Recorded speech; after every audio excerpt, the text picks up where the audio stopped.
Olá, sejam bem-vindos! Aqui é o Mental Chip, o podcast onde o conhecimento dobra a cada informação.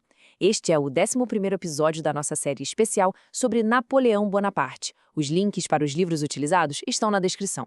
Se este conteúdo contribuir para você, deixe seu like e compartilhe. Bom, hoje a gente vai mergulhar na maior aposta econômica de Napoleão, uma estratégia que, olha, não só remodelou um continente inteiro, mas que no fim das contas acabou selando o próprio destino dele. Pensem só na situação. Depois de vitórias espetaculares como o tipo Austerlitz, Napoleão era basicamente o dono da Europa continental. Mas tinha um problema. Um adversário que ele simplesmente não conseguia tocar porque estava ali, seguro, do outro lado do Canal da Mancha. A Inglaterra.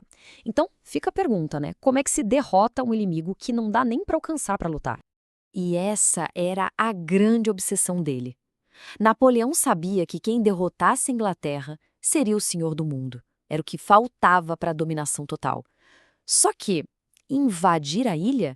Impossível. A Marinha Britânica não ia deixar.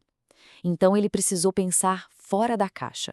Precisou de uma outra arma, uma que não fosse de ferro e pólvora. Então, vamos entender quem era esse inimigo intocável. A gente está falando do poder naval britânico, que era imenso, somado a uma economia super forte e um comércio que se espalhava pelo mundo todo. Isso tudo criava uma muralha, uma barreira que nem o exército mais poderoso de Napoleão conseguia atravessar.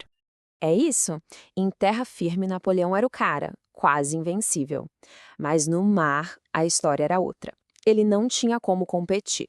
E foi essa diferença gritante que o obrigou a procurar um outro campo de batalha, uma nova maneira de lutar que não fosse com confronto direto. E aí que surge a grande ideia.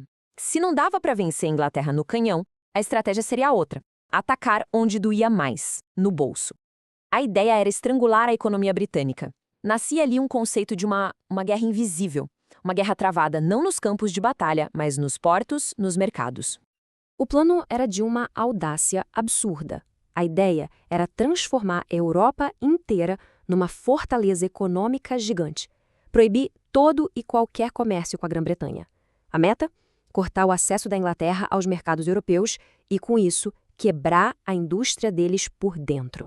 Só que aí vem a grande ironia da história, né? O bloqueio, que foi todo desenhado para sufocar a economia da Inglaterra, acabou dando um tiro no pé. Pela primeira vez, as contas da própria França entraram no vermelho. Isso já mostrava que essa super arma econômica de Napoleão tinha um efeito colateral bem perigoso. Vamos falar agora do preço desse sistema.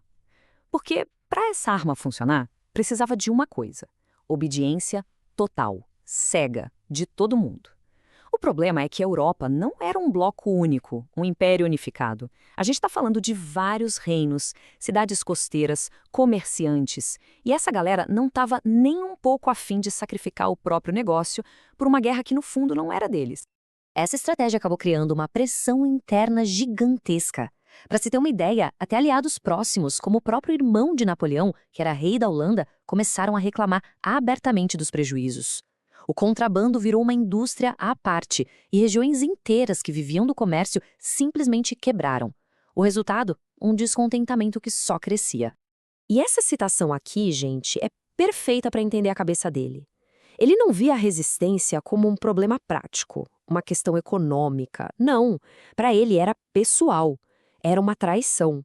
Qualquer um que questionasse o sistema estava, na visão dele, tentando prejudicá-lo pessoalmente. E se essa corrente continental tinha um elo fraco, esse elo era, sem dúvida, a Rússia. Pensa bem, um gigante econômico, mas que simplesmente não conseguia sobreviver sem comerciar com os britânicos. Era uma dependência muito grande.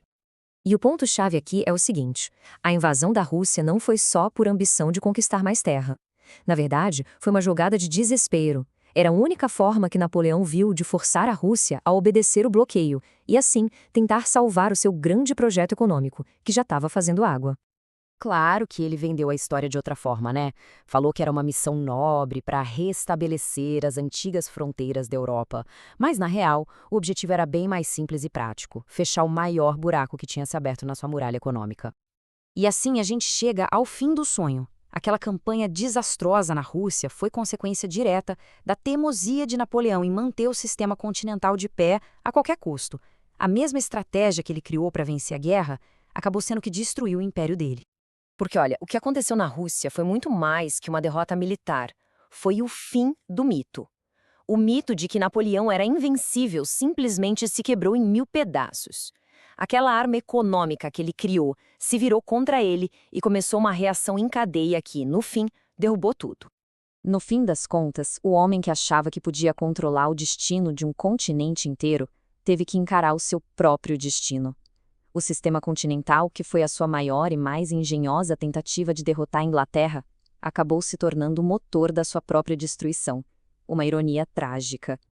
No próximo episódio, a gente vai ver essa consequência toda tomando forma na tragédia que mudou a história. A campanha da Rússia, o dia em que o Império finalmente encontrou o seu limite.